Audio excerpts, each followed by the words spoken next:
All right, hello and welcome to Lesson 7B, Distance, Change, and Absolute Value. Today, students will be able to solve word problems involving change in distance or temperature.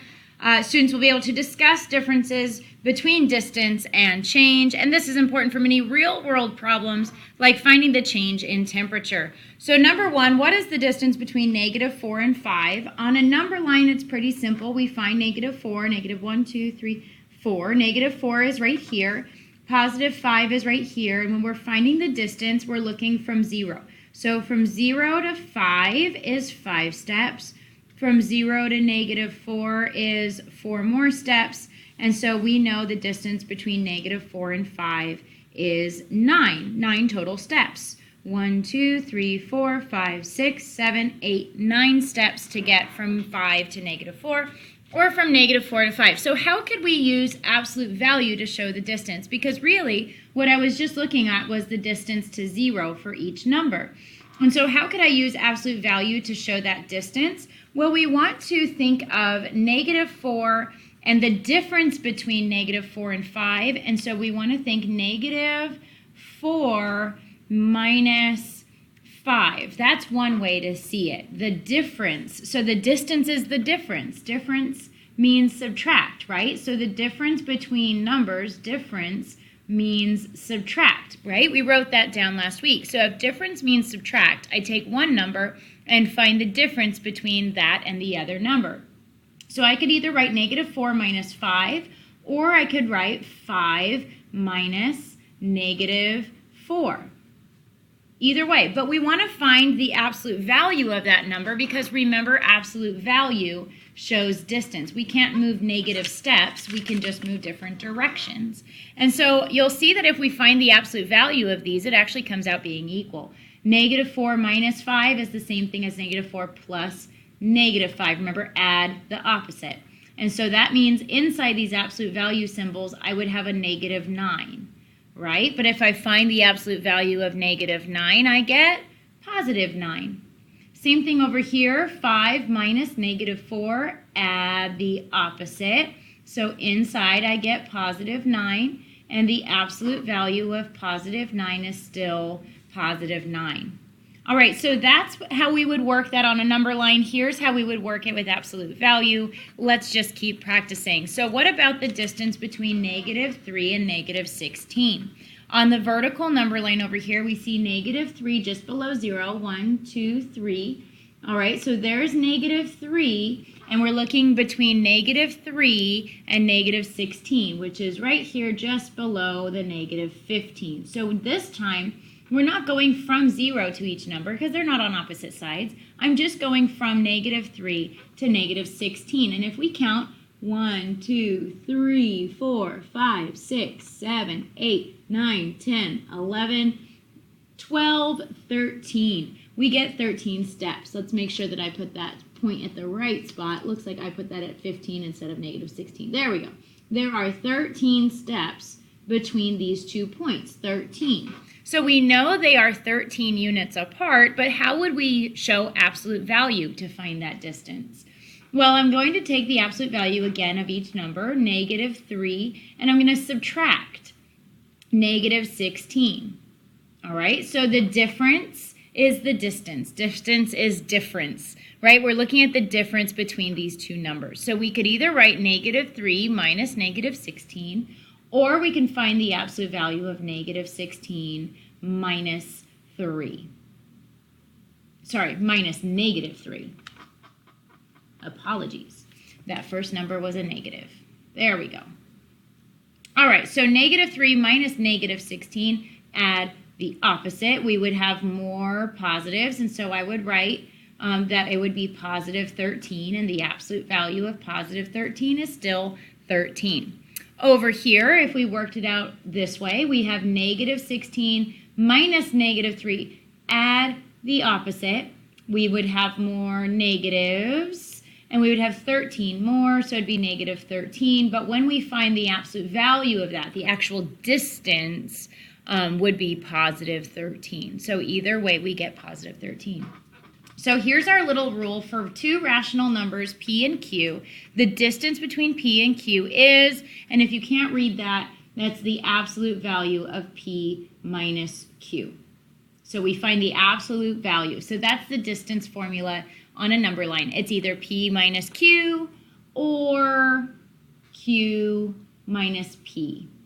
But as long as we find the absolute value, that's what's going to give us the distance. All right, if we turn our page, let's practice this some more. These just show applying it to word problems, looking at different situations. So the number line shows 4 elevations in Death Valley.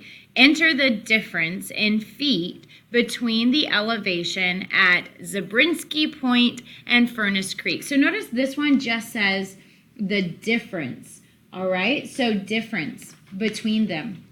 All right, so we're looking at the difference between Zabriskie Point, which is next to it, it says that's 648 feet. We're going to look at the distance from Zabrinsky Point and Furnace Creek. Furnace Creek is down here at negative 178 feet. So we're finding the difference, which means we're going to subtract the two numbers. Zabrinsky Point's at 648 feet. Furnace Creek is at negative 178. And so these are our two numbers, and we find the difference between them. Well, remember, minus means add the opposite. And so we're actually going to be adding these two numbers together. And we can see that's true because they're on opposite sides of 0. So from Zabrinsky Point down to 0 is 648, and then we have to go an extra 178 to get down to Furnace Creek. All right, so let's go ahead and add these up. If you need to, you can stack them and add to the side. 8 and 8 is 16. 1 and 4 is 5, plus 7 is 12, and 6 and 1 is 8. And so we get 826, which means the difference in feet between those elevations, the difference is 826 feet. All right, so that's how we would do that. Let's look at another one. A hiker starts hiking at the beginning of a trail at a point which is 208 feet below sea level. So below sea level means it's a negative number. So our first number is negative 208 feet. He hikes to a location on the trail that is 584 feet above sea level. So that one's above, so that one's a positive, 584 feet. And stops for lunch. What is the vertical distance between where he started and where he stopped? So since we're looking for distance here, we're going to be subtracting these numbers, and whatever our answer is, we find the absolute value. Because remember, distance is always positive. And up here, I could have done the same thing, added in those absolute value signs, if I had noticed that those were negatives, but they weren't. So for this one, we find the absolute value of negative 208 feet and minus 584 feet. Remember, a minus is add the opposite. And so what I will actually end up doing with these numbers is adding them because they're all negatives. This one's a negative. These are more negatives, a whole lot more negatives. And so I'm going to add these numbers together. So we have 584 and 208. 8 and 4 is 12, carry the 1. 8 and 1 is 9, 5 and 2 is 7. And so we end up getting negative 792 right here. But because we're finding the absolute value, because this is a distance, we would write a positive 792. So what is the vertical distance? The distance is 792, and it looks like it was measured in feet, so I will put feet.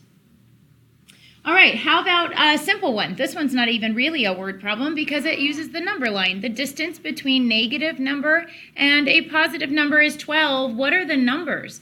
Ooh, so we have a whole lot of numbers to pick from there. We just need a negative and a positive to equal 12. All right, so if I chose negative 1 and I want the distance, remember that means absolute value, I'm going to want to choose a number. Let's see, the distance between negative 1. So if I start here, I want to choose a positive number. I want to choose a positive number that means, let's see, the distance is going to come out to be 12. So what positive number would I have to get to? So if I go up 1, then I only have to go up 11 more. So from -1, I go up 1 and I'm at 0. And then I only have to go up 11 more if I want this total distance here to be 12. So that means I could use 11. And that would make me have -12, and that's the absolute value, so that comes out as 12. Let's think of another one. What if I started at -3? Would I be able to go up 12 spots and end up at a positive number? Well, yeah. If I subtract, if I'm looking for the difference between -3 and, let's think, what would I have to add to -3? Well, I'd need 9, right? So the difference between -3 and positive 9, let's check that. -3, 1, 2, 3, -3, and going up 12 spots. 1, 2, 3, 4, 5, 6, 7, 8, 9, 10, 11, 12 would get me to positive 9 up here. So again, that would be 12 spots. All right, so that would get me -12 because we add opposite, and we'd get a positive 12 difference. All right, see if you can think of a couple more and let me know when you figure them out. On to number 6, find the change in temperature. If the temperature rises from -18 all the way up to positive 15, what was the actual change in temperature? Well, from -18, that means it had to go from down here, 1, 2, 3. So all the way from -18 to positive 15. Now we know that's not just 15 spots. That's a whole lot of spots that it has to move up. So if we're looking for the change there, we have -18, we have positive 15, and to figure out what that change is, remember, we subtract. All right, so let's find the absolute value of that. Remember, a subtraction is add the opposite. And so we end up actually adding those numbers together, 18 and 15. Let's see, 5 and 8 is 13, carry the 1, and 1 and 1 and 1 is 3. So we get -33, and which means the distance between those is actually 33 steps. All right, what would your answer, or how would your answer be different if the temperature dropped from 15 to -18? So what if instead of -18 up 33 spots, what if it went down from 15 down to -18? Would it change the number of degrees that it fell? Well, no, it doesn't matter. No, because if we started at 15 and we went down to -18, don't mind that, then we would find the difference there. Minus means add the opposite, and we would still get 33 spots. All right, so that's it for today. Sorry the bell rang in between there. You can tell I'm getting this done at lunchtime. Don't forget to do the exit ticket and ask if you have questions. Talk to you soon. Bye-bye.